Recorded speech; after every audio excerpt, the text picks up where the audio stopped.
Muito boa noite, sejam todos bem-vindos ao Vida Plena, um programa da Web TV da Igreja Batista de Constantinópolis. O Vida Plena é um programa que traz informação de qualidade sobre saúde e bem-estar. Não esqueça de curtir, comentar ou compartilhar esse vídeo com alguém que você acha que vai se beneficiar sobre esses assuntos. E também não esqueça de se inscrever no nosso canal. Hoje nós vamos falar sobre um assunto muito importante, que é a fibromialgia. E quem está comigo hoje aqui é a doutora Karine Gisele. Tudo bem, Karine? Tudo bom. Fique à vontade, seja muito bem-vinda. Obrigada por ter aceito o nosso convite para conversar conosco sobre um assunto que muita gente pode sofrer, mas às vezes nem sabe que sofre, porque nunca ouviu falar sobre a doença. Nós vamos falar sobre fibromialgia. Mas antes eu vou apresentar para vocês a nossa convidada. Nós estamos então aqui com a doutora Karine Gisele Pimentel. A Karine, ela é reumatologista, tem residência médica em clínica médica e depois fez residência em reumatologia. É preceptora do ambulatório de reumatologia da Universidade Federal do Amazonas, então é uma pessoa bem gabaritada para falar sobre o assunto que nós vamos ter hoje aqui. Ela é esposa do Márcio, mãe de 2 princesas lindas, e também minha amiga de longa data. Eu não vou falar a data, né, Jane, para não descobrir a nossa idade, mas faz muito tempo que somos amigas, então pode ser que eu chame ela de vez em quando de Karen, não de doutora Karine. Então, obrigada, Karen. Antes, eu queria que você falasse um pouco para as pessoas a função do reumatologista, né? O que o reumatologista realmente faz? Então, Val, obrigada pelo convite. Estou muito feliz em poder compartilhar um pouquinho da minha especialidade com vocês, com o público, então agradeço bastante. Bom, o reumatologista, como o nome fala sobre reumatismo.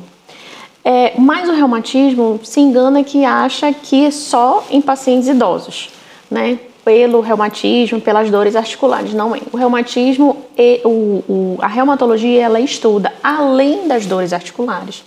Além das doenças articulares, ela estuda também doenças autoimunes. São doenças que o próprio organismo gera anticorpos contra ele, causando doença. E também outras doenças que a gente chama de partes moles, que é tendinite, bursite, e a fibromialgia está dentro desse grupo de doenças também. Então, é um amplo espectro de doenças, né? Então, às vezes a gente pergunta qual é a sua doença, o paciente fala reumatismo, mas são mais de 100 tipos de doenças, né? E muita gente acha que é uma especialidade que só cuida de gente mais velha, que acha que tem a ver com dor, e não é assim, né? Não. Tem pessoas muito jovens, vocês vão ver, que sofrem com as doenças que o reumatologista cuida. Isso.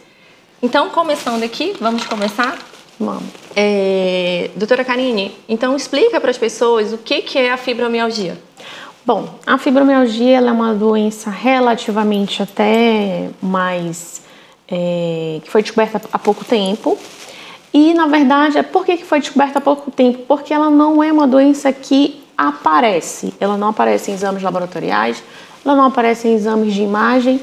E ela significa, é uma dor crônica, é uma síndrome de dor crônica que acontece pelo menos há 3 meses no paciente e ela tem que acometer as 2 partes do corpo, tanto a parte direita como a parte esquerda, a parte superior e a parte inferior. Então, eu sinto que essa falta de ter um exame palpável, né, traz dificuldade para a pessoa entender o que ela tem. Isso, traz dificuldade tanto para o médico diagnosticar, não estou falando nem do reumatologista, estou falando do clínico geral mesmo, do posto de saúde.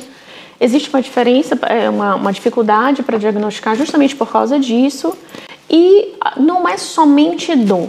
Então, o paciente, como é uma síndrome, o que é síndrome? São vários sinais e sintomas. Então, além da dor do corpo todo, o paciente ele pode ter sinais como um sono não reparador. Só um pouquinho, as dores são no corpo todo? Ou tem um lugar assim que dói mais? Não. Geralmente, às vezes a paciente tem uma bursite, uma tendinite, ela começa relatando que iniciou ali. Mas a dor ela vai para o corpo todo, principalmente para a parte muscular. Para a parte articular, às vezes ela tem dor articular, sensação de inchaço, né? Às vezes a paciente não sabe dizer se é no músculo, se é no tendão, se é no nervo. ela só sabe que tem Que dor, dói tudo. que dói tudo. Inclusive, elas falam também do fio do cabelo, do couro cabeludo, né? Elas falam de dor generalizada. Aí, além da dor, eu te interrompi, tu ia falar de outros sintomas. Então, a dor, os outros sintomas pode estar associado, e é muito comum, com depressão, ansiedade, né? Então, já está associado, assim, com duas doenças que também não tem diagnóstico laboratorial e não tem diagnóstico de imagem, né? Um sono não reparador, ou seja, essa paciente, ela dorme 8, 10, 12 horas durante a noite, mas ela acorda cansada. Descansa. Ela acorda fadigada, ela acorda cansada, ela não consegue descansar e ela diz que tá toda dolorida, ela diz que passou um caminhão por cima dela. É isso mais ou menos o que elas falam, né? Então, só pra gente... Ainda tem mais sintoma? Tem sintomas pode ter sintomas de gastrointestinais, como diarreia, que a gente associa com síndrome do intestino irritável. Pode ter constipação, pode ter os dois. Então pode ter os dois, né? Então o intestino também é um órgão mais alvo ali de sintomas, De sintomas. E a paciente pode somatizar para outros órgãos, pode ter taquicardia, pode ter falta de ar, mas o principal mesmo é essa fadiga, né? A paciente acorda cansada, a dor, o sono não restaurador e está associado à ansiedade e depressão. Agora sim, a gente vê que são muitos sintomas.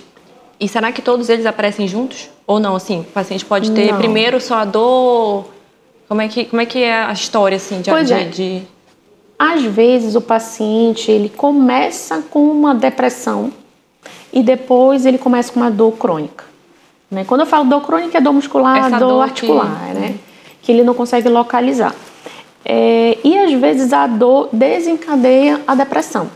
Mas às vezes o paciente chega só com dor. Principalmente os homens só chegam com dor. Eles não falam de depressão, eles não falam de ansiedade. De alteração do sono. De alteração do sono, nada. Às vezes é só dor. As mulheres já são um pouco mais queixosas. Então fica realmente difícil. Até para o reumato, será às vezes, dependendo dos sintomas, se não tiverem todos juntos, né? Chegar no diagnóstico? Às vezes é difícil. E às vezes, assim, a fibromialgia está associada com outras doenças reumatológicas mesmo. Quais outras doenças? As mais graves. Pode ter lúpus com artrite reumatoide, o paciente pode ter artrite reumatoide. Aliás, lúpus com fibromialgia, pode ter artrite reumatoide, que é quando inflama todas as articulações, inflama mesmo, de ficar quente, aumentado, e ter fibromialgia. O paciente pode ter osteoporose e fibromialgia. Então ela é artrose, que é o mais comum. Artrose, que é o desgaste da articulação. Fibromialgia, tendinite, bursite. Então, assim, fibromialgia é um diagnóstico que pode estar associado com qualquer outro. Tá. E aí, quem mais é acometido de fibromialgia? É idoso, é gente jovem, é mulher, é homem? É bem mais comum em mulheres. Bem mais. Tem uma faixa aí de idade que mais acomete? Os livros falam de mais ou menos 15 até 60 anos, mas assim, o que eu vejo na prática, assim, entre 20 e 40, 45 anos do diagnóstico, né? Pro diagnóstico. E muitas até têm todos esses sintomas há muitos anos, mas nunca ninguém falou para elas que isso pode ser fibromialgia. Isso tu deve ver com frequência, né? Eu sofro com isso há não sei quantos anos e ninguém nunca me falou que podia ser fibromialgia. E também tem pacientes que tem, por exemplo, tem diabetes, que a diabetes também é muito comum, e a diabetes, ela causa dor muscular. Sim, a própria doença. A própria glicose em excesso, né? Vai fazendo a glicação e pode dar dor. Dor. Então, aí ela começa a tratar diabetes, a endócrino acha que é só da diabetes, e aí aquilo vai se postergando durante os anos, e quando a gente vê, a paciente está deprimida, ansiosa, e aí quando a gente vai tratar é a fibromialgia. Também, né? Associado com diabetes. E desses sintomas, qual é aquele que geralmente aparece primeiro? É a dor mesmo? É dor muscular e articular. É a primeira que aparece, aí depois podem vir os outros. Na verdade, a dor, ela é o básico do diagnóstico. Pra te dar o diagnóstico, né? Sem dor não tem diagnóstico. Não tem o diagnóstico da fibromialgia, né? Então, como é que é feito esse diagnóstico? Já que não tem exame, realmente é só juntando os sintomas o diagnóstico ele é 100% clínico. O que é 100% clínico? É quando não tem outro método diagnóstico.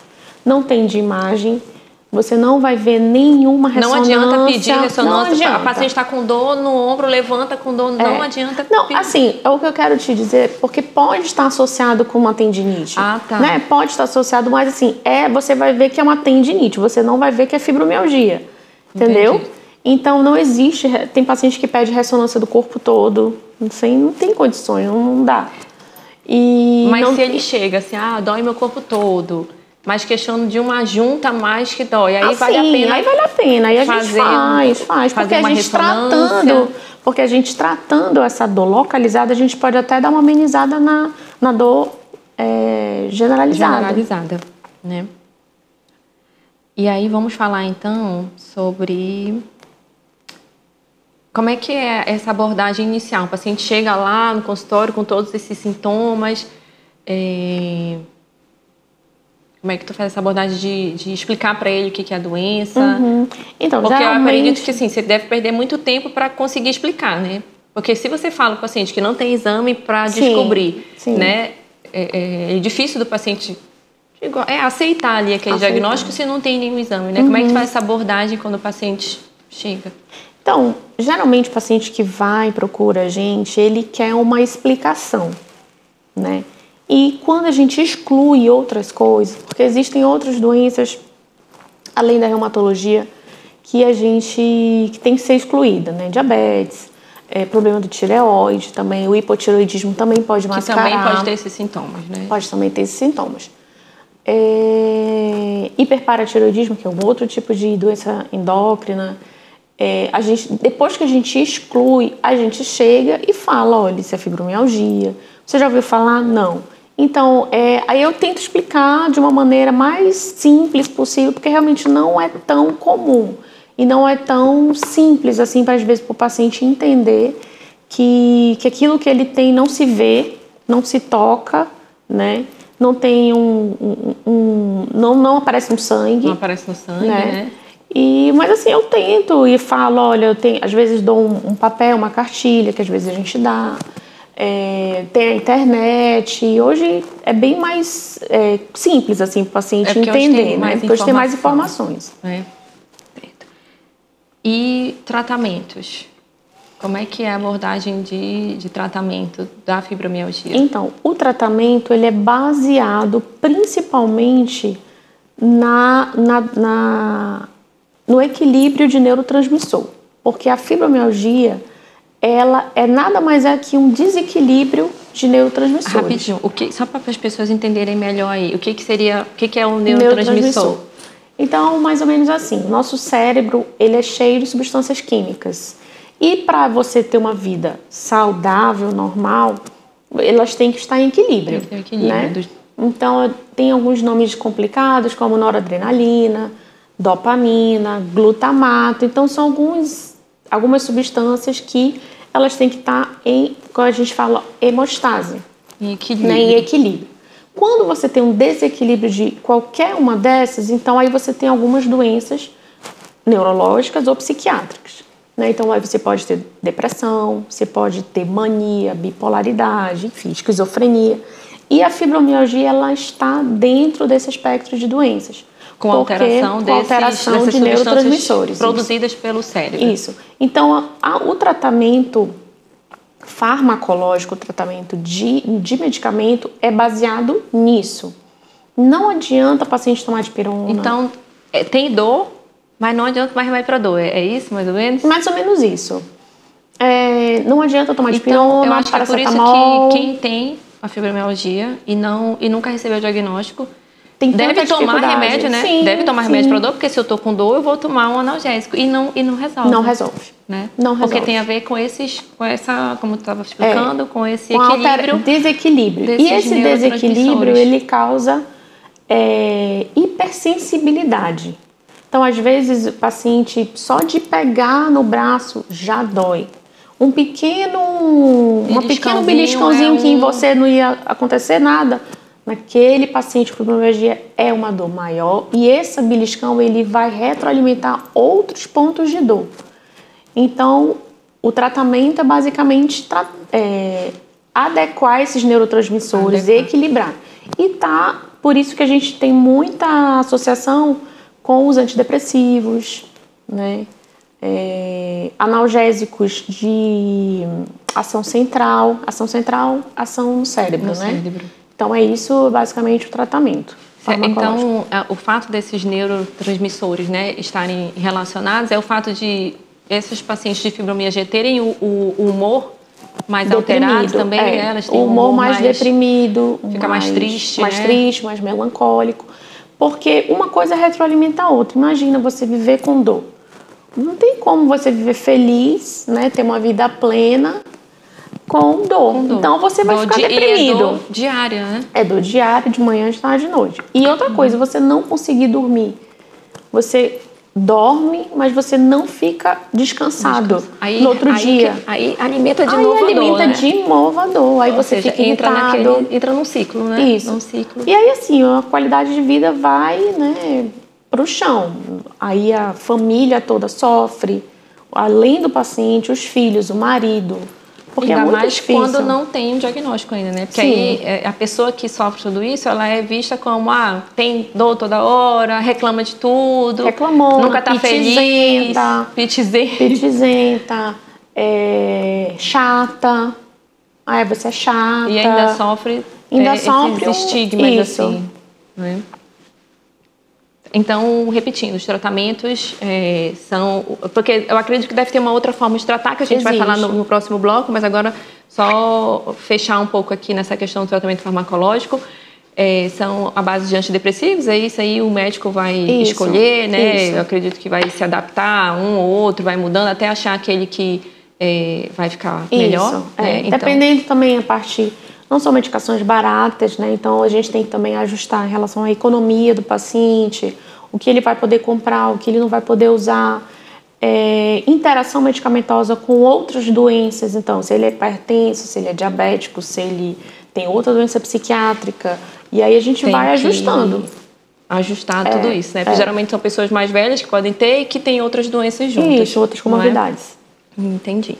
Então, nós estamos terminando esse primeiro bloco. Daqui a pouco nós vamos retornar com a doutora Karine, falando ainda um pouco sobre fibromialgia, sobre as outras abordagens que precisam. Então, volte aqui com a gente daqui a pouco. Nós vamos continuar aqui com o Vida Plena.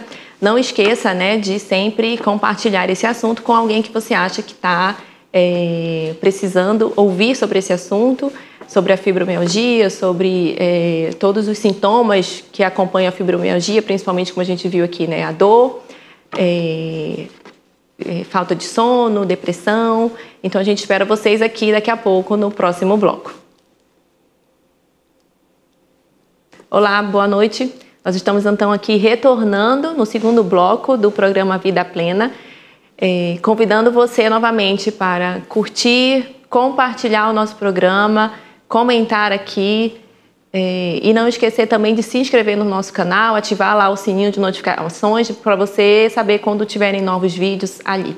Voltando então para o tema de fibromialgia, aqui com a doutora Karine, a reumatologista. A gente estava falando no bloco anterior, terminamos o bloco falando sobre terapia medicamentosa e agora a gente vai falar um pouco sobre como tratar a fibromialgia com outras opções de tratamento que não sejam os remédios. Os remédios fazem parte, né, da terapia medicamentosa, mas tem muita outra coisa que o paciente pode e deve fazer para que a doença se controle mais, diminua os sintomas, né, Karine? Então, quais seriam esses tratamentos? Que outras abordagens seriam essas, além dos remédios que a gente falou, que são os antidepressivos e alguns analgésicos de controle da dor central? Então, é extremamente importante a gente tocar nesse assunto porque é a base do tratamento. Não existe um tratamento da fibromialgia só com medicamento. O paciente ele precisa ter outras opções. Quais são essas outras opções? Que seria? São uma atividade física. Tipo assim, paciente com muita dor... fisioterapia resolve, assim, colocar calor no local? Resolve parcialmente. Então, assim, o que o paciente precisa é liberação de endorfina. Tá? Aí, rapidinho. Explica pra gente, pra quem tá assistindo a gente aí, o que é essa endorfina? Então, a endorfina é um hormônio que a gente chama hormônio da felicidade. É um hormônio que quando você pratica atividade física que tem gasto calórico, por exemplo, caminhada, natação, hidroginástica, uma atividade física mesmo, né? Você tem que gastar energia. É a endorfina que dá aquela sensação, quando a gente termina o exercício, assim, de vontade de se deitar assim, num lugar e relaxar. E de bem-estar. Né? Essa é a principal... esse é o principal objetivo da atividade física. Não é o paciente ficar musculoso, não é ficar então não adianta bombado. Musculação. Musculação, porque assim, o principal da atividade física para a fibromialgia é o paciente se sentir bem. Então, se ele faz uma caminhada, ele se sente bem, não tem contraindicação, beleza. Se ele gosta de musculação, ele se sente bem fazendo musculação, beleza. Não é nada assim, eu tava achando que de repente mexer nos músculos pudesse piorar a dor. Não, geralmente a gente não indica muito quando o paciente está em crise mesmo de dor, fazer musculação. E começar a musculação. E começar a musculação. Vai doer, né? Vai misturar a dor da musculação com a dor da fibromialgia. Isso, então já começa, olha, eu sempre pergunto para as minhas pacientes, o que te faz feliz?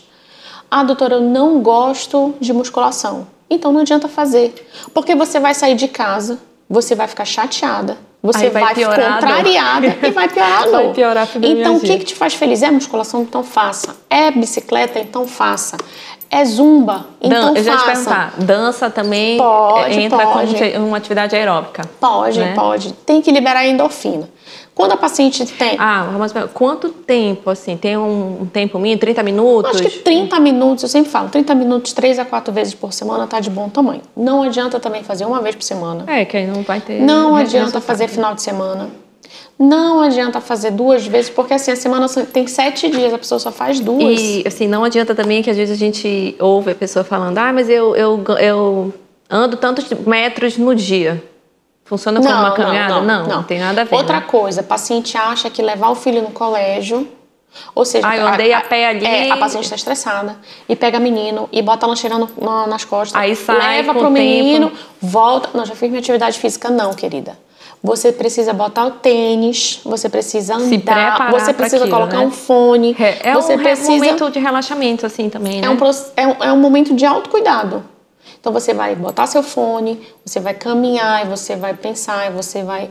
Enfim, essa é atividade física, não é esforço físico. Também as pacientes acham que fazer faxina é uma atividade física. Não é. É esforço físico, é totalmente diferente. Não vai liberar endorfina. Lembre que o objetivo é liberar endorfina. Isso. Ninguém libera endorfina fazendo faxina. Não é?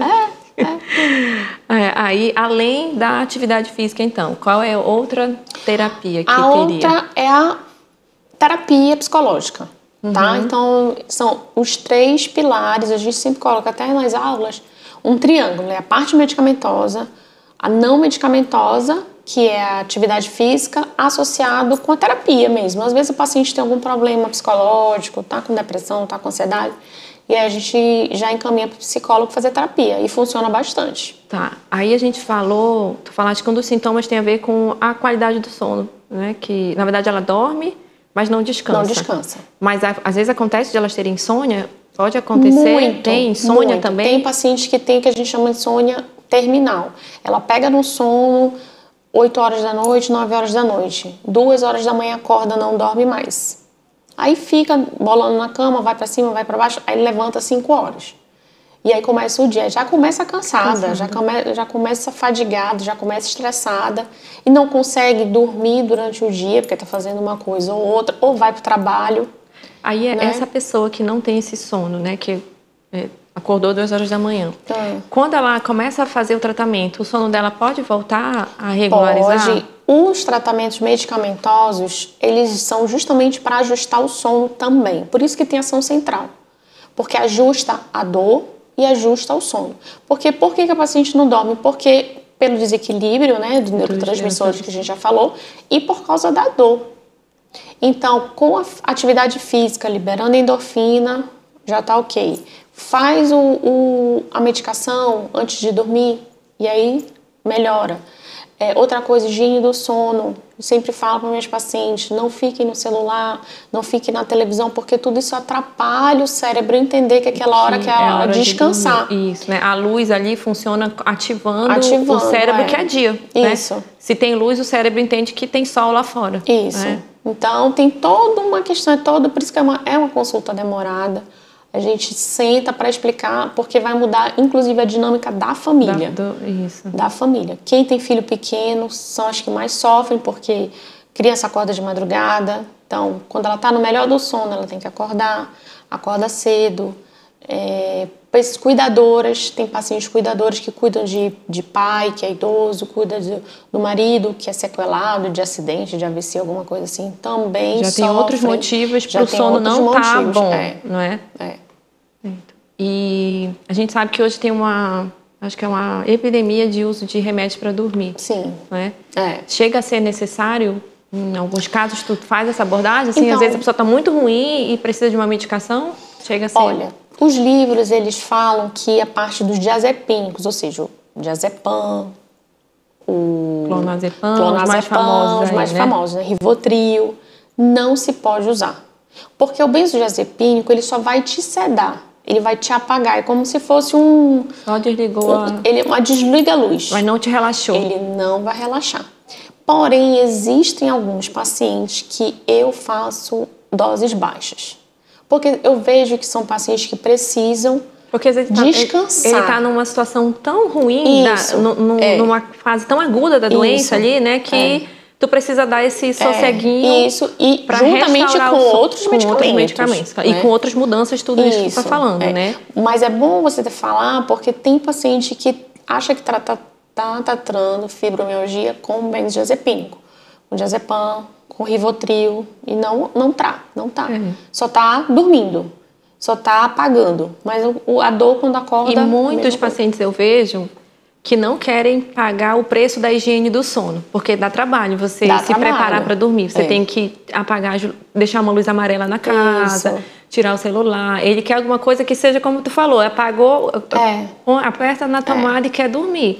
Aí, às vezes, fica nessa dependência dos remédios por causa disso, né? E o diazepam e as medicações para fibromialgia não viciam.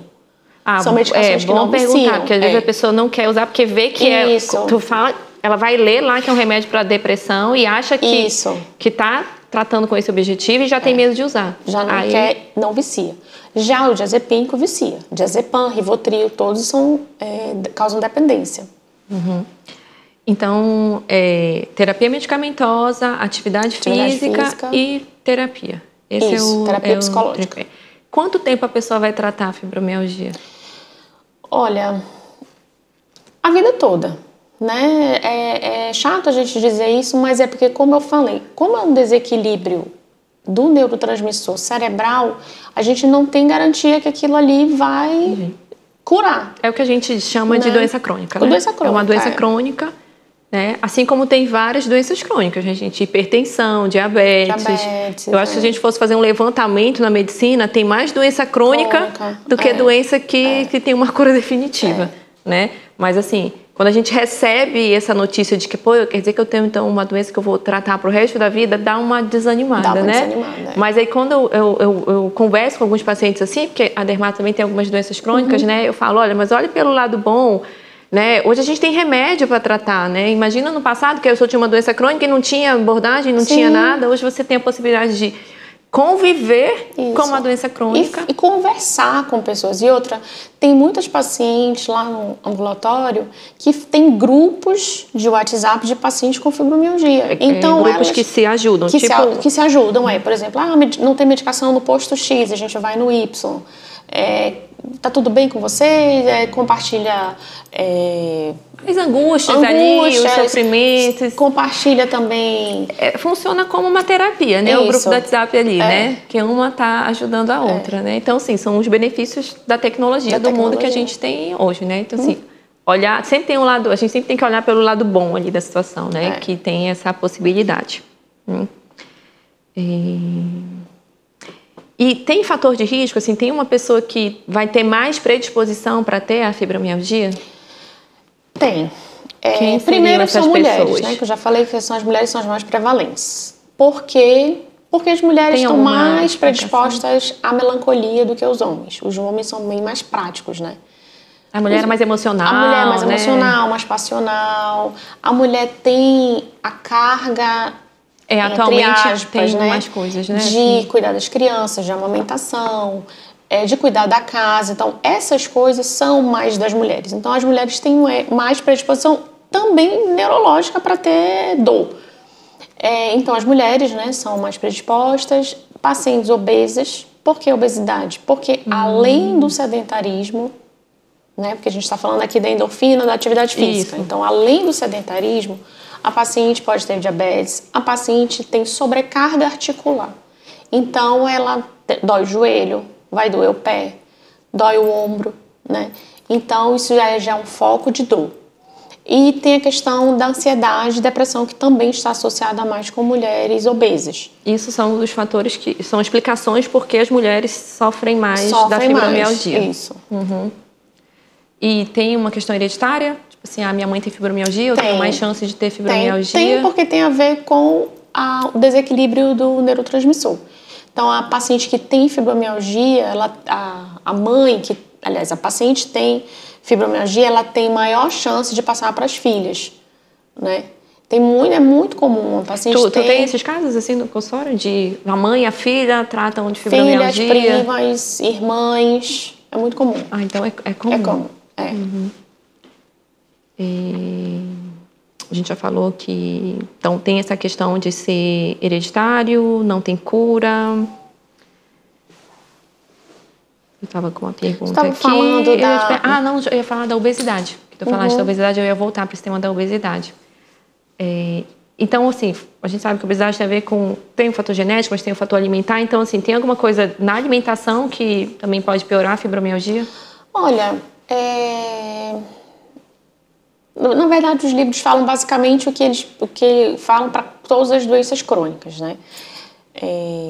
Excesso de sal, excesso de conservantes, os refrigerantes que tem muito açúcar, né? Isso, excesso de açúcar. Até porque tem que manter o peso, porque tu falou que se aumenta o peso, piora a fibromialgia, e tem a questão do bem-estar mesmo, né? Quando você come um alimento muito processado, demora muito para o teu organismo, ele gasta muita energia processando aquilo ali.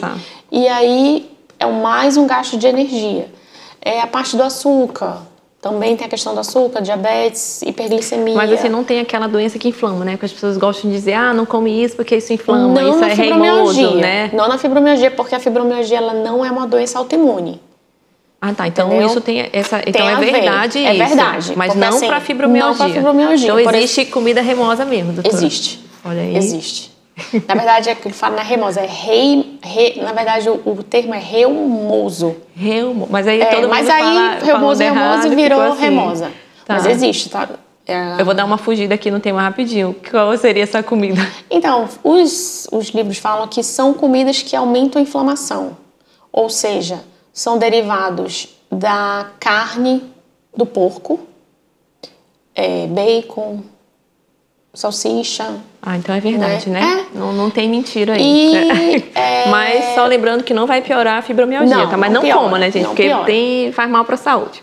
Tá? E também, rapidinho, por exemplo, se você tem alergia ao leite, não coma. Tô falando para doenças autoimunes, né? Isso também é considerado um alimento remoso.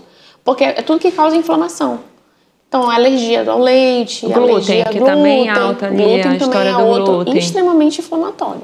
Tá, mas assim, para fibromialgia, tu chega a recomendar? Não sei que a paciente tem uma história de intolerância já, né, ao glúten. Síndrome do intestino irritável, aí sim. Tá, porque isso. Então, voltando aí, porque tu falaste que pode ter na fibromialgia as alterações intestinais, tanto síndrome do intestino irritável, que é quando o paciente vai várias vezes ao banheiro, tanto quanto o intestino preso, né? Isso. Então, se a paciente tem fibromialgia e tem esses sintomas, aí ela vai ter que ter uma abordagem também alimentar diferente, né? Porque os alimentos estão relacionados, né, com constipação, os hábitos, aí a gente volta, né? Atividade física, beber água ao longo do dia, né? São coisas que vão ajudar. Fazer diferença ali, né? Mas como a fibromialgia, como ela estava falando, não é uma doença autoimune, como é que eu posso dizer? Não é uma doença que tem fatores inflamatórios circulando no sangue, na verdade o que tem são as alterações dos neurotransmissores. Então, essa inflamação causada pela comida não vai ter tanto impacto. Né? Mas isso para os pacientes de fibromialgia, mas para os nossos hábitos de vida de geral, é importante que a gente não... Se puder evitar... os consuma, né? Porque aí vai dar um programa aqui só falando sobre as doenças que essa má alimentação pode causar. As doenças cardiológicas, as doenças endócrinas, não é? Então, a família tem que ajudar também nesse convívio ali da fibromialgia, né? Porque vai mudar um pouco... pode mudar um pouco a rotina do sono, da dinâmica. Na verdade, assim... A família compreender, né, que precisa... que aqui é uma doença, que a pessoa não está inventando aquilo. Isso. Não é? E ser extremamente... Isso faz parte do diagnóstico, na verdade, faz parte do... A gente vai já falar disso aí, amiga. Nós vamos já falar. Nós vamos precisar dar um intervalo, tá? Daqui a pouco a gente volta, a gente vai falar um pouquinho de fibromialgia. Ainda, se der, a gente vai dar aqui um pouquinho também falando sobre osteoporose. Mas fica aqui com a gente, é rápido intervalo. Você pode voltar daqui a pouco e nós vamos continuar aqui com a doutora Karine. Estamos de volta com o programa Vida Plena, aqui com a doutora Karine, a reumatologista. Relembrando vocês de curtir aqui no canal no YouTube, comentar, compartilhar com alguém que você acha que vai se beneficiar, está precisando ouvir sobre assuntos sobre fibromialgia. No último bloco a gente terminou falando um pouco sobre o convívio familiar do paciente que sofre com fibromialgia. A gente vai voltar um pouco para abordar isso melhor. A Karine vai contar um pouco das experiências, o que ela já viu, já observou na prática dos pacientes dela. E então, Karine, a gente estava falando que a família precisa se adaptar, entender esse paciente que sofre com fibromialgia, principalmente em relação a que situações? Então, já que a gente está falando assim, a maioria são mulheres, né, e homens também, adultos, então a maioria são casados, têm filhos, tem uma dinâmica familiar já ali bem estabelecida. O que a gente vê e o que a gente orienta é que o paciente tenha, além daquela equipe multidisciplinar, né, num tratamento, que a família... Lá eu vou te interromper de novo. Qual seria a equipe multidisciplinar? O médico, o reumatologista, o fisioterapeuta, se tiver necessidade, o educador físico, se for para academia, ou fazer hidroginástica, ou fazer alguma coisa assim, e o psicólogo, né? Essa é a equipe que cuida do paciente com fibromialgia. Isso. A família, ela tem que se inteirar do caso, tem que saber o que a paciente tem, por que ela está sentindo aquilo. Às vezes não tem nada a ver com o marido, não tem nada a ver com... Às vezes é alguma coisa no passado, alguma depressão, alguma coisa. Então, a família, ela tem que estar a par de tudo e tem que estar a par também de medicamentos, efeitos colaterais, porque para a paciente é difícil e para a família também. No dia a dia do teu atendimento, tanto no serviço público quanto no serviço privado, você vê esse acompanhamento? Assim, os pacientes tendem a ir com acompanhante? Olha, eu digo assim, 50-50. 50% tem alguém ali que está dando apoio, e tu observa que esses pacientes que têm ali essa pessoa reagem melhor? Eu acho que ela tem um apoio, né? Uma rede de apoio que a gente fala, né? Uma compreensão, porque ajuda também na locomoção, né? Então ajuda na locomoção, leva pro fisioterapeuta, leva para fazer atividade física. Às vezes a paciente não tem quem levar. Mas assim, não é... Porque tu fala assim, leva no sentido de que a pessoa também, ela não tá toda incapaz, assim, né? A paciente da fibromialgia, ela anda, né? Ela consegue andar só. Quando a gente fala de acompanhar alguém, é para esse apoio, digamos assim, moral, né? Um apoio de moral. Você estar presente, dizer que a pessoa não está ali sozinha. Isso, que ela está ali, eu estou com você. Vamos enfrentar essa crise junto. Por que a gente está falando isso? Porque existe um estigma do paciente com fibromialgia, né? Que é qual, Karine? Que é o estigma, aquela mulher chata, que é aquela mulher chata, aquela mulher que, na verdade, ninguém vê onde está a dor. Ninguém tá vendo, não aparece no exame laboratorial. Não aparece em lugar nenhum, ela tá inventando. Aí dizem que a pessoa inventa, que a pessoa reclamou, né? Da onde tá vindo essa dor? Por que você tá assistindo essa dor? Você é chata, você não... Eu não aguento mais, eu já te levei para vários médicos. Isso, é exatamente isso. Então não é fácil para paciente e também não é fácil para família, porque aí você imagina, você realmente está sentindo dor e aí a pessoa não... Eu já nem acredito, né? Eu não acredito que ainda tem dor, né? Tanto remédio, tanta coisa que ainda tem dor. Aí a pessoa está sentindo a dor, ela se sente, né? Deve ser realmente uma situação muito difícil para o paciente da fibromialgia. E aí a dinâmica é de os filhos, o marido principalmente, né, ter paciência. O marido ou a esposa, né? Porque eu falo marido porque tu falou que geralmente é mais comum na mulher, né? A gente estava no intervalo agora conversando, a Karine me contou de situações que não são tão comuns, mas acontece, né? De separações. Isso. Né? É claro que a gente sabe que uma separação envolve outros problemas, mas às vezes isso é Isso às vezes é a gota d'água. Então, não é fácil para o marido também, não vou colocar o cônjuge. Não é fácil para o cônjuge, porque às vezes a paciente ela não quer sair, não quer acompanhar. Não quer sair, né? Para ir jantar, não quer namorar, né? A libido fica lá embaixo, a autoestima fica muito ruim, né? E a paciente às vezes não quer se arrumar, não quer comprar roupa, não quer se maquiar. Falaste, então, assim, às vezes tem um componente depressivo junto, né? Sim. E esses sintomas que a Karine está falando, essa falta de vontade de fazer as coisas, de se arrumar, de sair, de namorar, né? Tem a ver com esses sintomas depressivos, sim, né? E às vezes até a própria família tem que fazer terapia junto. Né? Leva todo mundo para o psicólogo para fazer terapia. Porque não é fácil para os filhos também. É uma mudança, e que é uma mudança contínua ali, né? É uma coisa contínua, né? Que vai ter períodos de melhora, né? Que a pessoa, claro, que tem período, gente, que a pessoa tá bem, né, Karine? Tá bem. Tem períodos que a pessoa tá bem. E os filhos, né, quando crianças, não entendem por que a mamãe não quer brincar comigo, né? Por que a mamãe não quer descer, né, para brincar comigo? Por que a mamãe não quer ir para piscina? Então, a família tem que entrar num acordo. Os pais, os adultos têm que orientar as crianças, né? Às vezes levar no psicólogo também, e é isso. E uma amizade, né? As amizades também, né? Os amigos também podem ser bem-vindos nessa hora, né? Então, assim, pra gente, olha que... A igreja. Como a doença, ela pode mudar toda essa dinâmica, né? Da família, né? E como a doença pode trazer, assim, mudanças na estrutura familiar, chegar até divórcio, né? Tu me falaste que já viu casos, comum, né? De a pessoa não suportar aquele problema, né?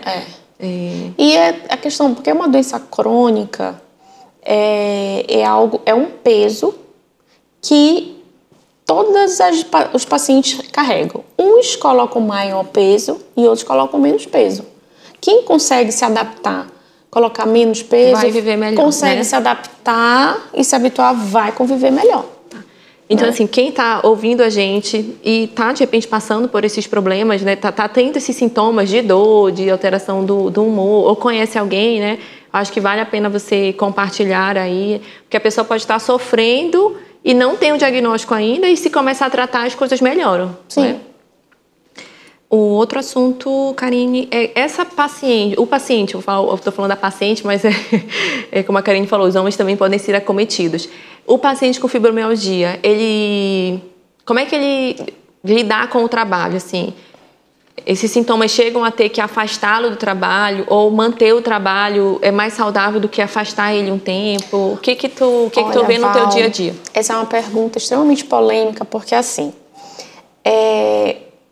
pro paciente seria muito, dependendo do trabalho, né? A gente está falando aqui, dependendo. Depende do trabalho. A gente sabe que tem trabalho que é mais força física e tem trabalho que é mais força intelectual. Mas, no como um todo, o paciente, quando está em crise, às vezes ele precisa de um tempo para se recuperar. Entendi. Um período de... Até para fazer tratamento, Até né? para fazer uma reabilitação, para iniciar, para a medicação fazer efeito, porque a medicação também não faz efeito do dia para noite. Demora um pouco. Os antidepressivos, eles têm porque vai atuar nesses neurotransmissores. Isso, então, né? Então demora um pouquinho para fazer efeito, ali uns 10, 15 dias. Então, às vezes, realmente, o paciente ele precisa se afastar, né? 30, 60 dias. Mas, em relação à aposentadoria, é muito complicado isso, porque a própria Sociedade Brasileira de Reumatologia, que é um grupo de reumatologistas que estudam doenças reumatológicas no Brasil inteiro. Então tem autoridade ali, né, de conhecimento. Então a gente está ali vendo todos os dias, e a gente prescreve todos os dias, e a sociedade, ela não recomenda a aposentadoria por fibromialgia. A Sociedade Brasileira de Dermatologia. De reumato. De reumatologia, que é dermato aqui, eu falar de dermato, reumatologia. Que a gente chama de SBR, né? Para a sigla. SBR, ela não recomenda que o paciente seja afastado definitivamente do trabalho por causa desse sintoma. Por quê? Primeiro, a autoestima do paciente vai diminuir, o paciente vai ficar intelectualmente sedentário. Ele dentro de casa ou sem fazer nada não é bom para o psicológico. Bom pro psicológico, né? Não é. E propósito de vida também, né? Propósito de vida. O trabalho, né, ali gera um propósito, né? Isso. Gera um objetivo. O que o paciente às vezes pode fazer é trocar de emprego. Sim, às vezes tem emprego que adoece também, né? Isso, redicionamento de carreira. Às vezes muda quando é um paciente que tem funcionário público, né? Ele muda de posição dentro, né? Ou às vezes vai para a parte administrativa, sai aquele trabalho de estressante, vai para a parte administrativa ou vice-versa. Uhum. Mas ficar sem fazer nada não é recomendado. Legal. Não é recomendado. Tem que exercer alguma coisa. Não é recomendado também se você for conversar com qualquer psiquiatra. Depressão e ansiedade também não é recomendado você aposentar um paciente. Porque o paciente precisa de uma rotina. Ele precisa acordar, ele precisa ter um propósito, ele precisa ter um estímulo. E o que faz isso também é o trabalho. Certo. Aí vamos aqui para uma pergunta que para a gente é bem importante. Se você acha que os pacientes que professam uma fé, que têm um relacionamento com Deus, você acha que eles respondem melhor, eles conseguem, não digo aceitar a doença, mas conviver com mais facilidade? O que você observa no seu dia a dia? Olha, eu observo que a religião, qualquer que seja, ela ajuda bastante. Primeiro, o paciente ele tem um propósito. Toda religião ela dá um propósito de vida para aquele paciente, né? A família, uma família religiosa é uma família que abraça, que acolhe melhor. Entendi. Terceiro, que tem amor, né? Que tem amor. Porque o amor ali é que vai fazer isso, né? Outra coisa, o paciente ele começa a crer que ele vai ficar melhor. Ele vai ficar melhor e ele fica. Ele fica porque a doença ela não é linear. Também, né? Tem ela períodos não de melhora, tem período de melhora, e tem períodos de piora. Tem períodos de piora. Né? Ele começa a entender também o próprio o porquê que ele está tendo aquela doença. Isso. Né? Uhum. Então, quem tem essa visão, quem tem esse relacionamento com Deus, falando aqui mais assim, levando para a parte cristã, né? Uhum. Você pode enxergar aquilo como um propósito de Deus, né? Cristo não falou que a gente não ia ter sofrimentos aqui, né? Ele falou que iria nos ajudar a suportar esses sofrimentos que estão aqui na Terra para a gente passar. Isso, né? E pacientes que não têm religião ou que são distantes, eles são mais incrédulos, né? Eles têm menos desesperança, sabe? De resposta, de tratamento, de achar, não, isso aqui vai ser para sempre. Isso. Né? Por que eu vivo aqui sofrendo? Por que tem tanta gente que vive feliz e por que eu estou sofrendo? Então, pacientes que têm religião, a resposta do tratamento é muito melhor. Muito melhor, não tem nem dúvida. Um dia desse eu estava vendo um neurologista falando, né, sobre os efeitos da oração no cérebro, né? Sim. A oração também libera os famosos neurotransmissores que a Karine estava falando anteriormente, né?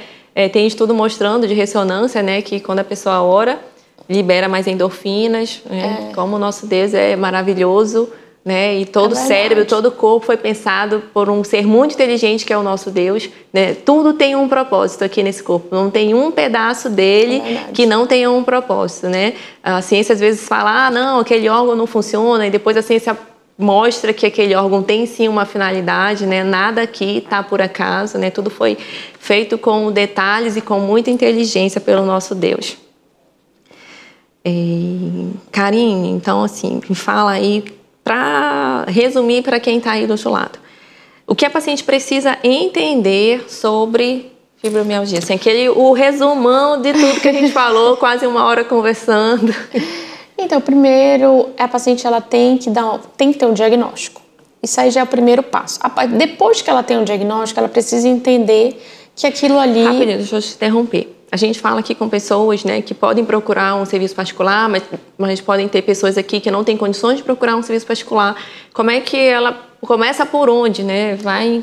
Tá. Se você tem como ir um especialista, procure um reumatologista.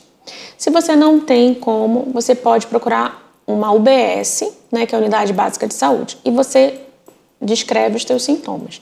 Se o médico da UBS julgar que pode ser uma fibromialgia, ele vai te encaminhar para o especialista da parte estadual, né, que é a Suzano, que a gente fala, que está nas policlínicas.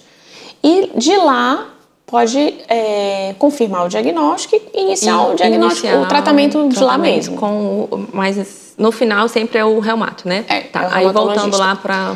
Então, uma vez a paciente tendo o diagnóstico, ela precisa entender primeiro que aquilo ali, ela tem que entender que ela não vai se livrar daquilo se ela não tratar. Tá. Então, né? Diagnóstico, levar a sério o tratamento, né? Entendimento da doença e levar a sério o tratamento. Por que a gente fala isso?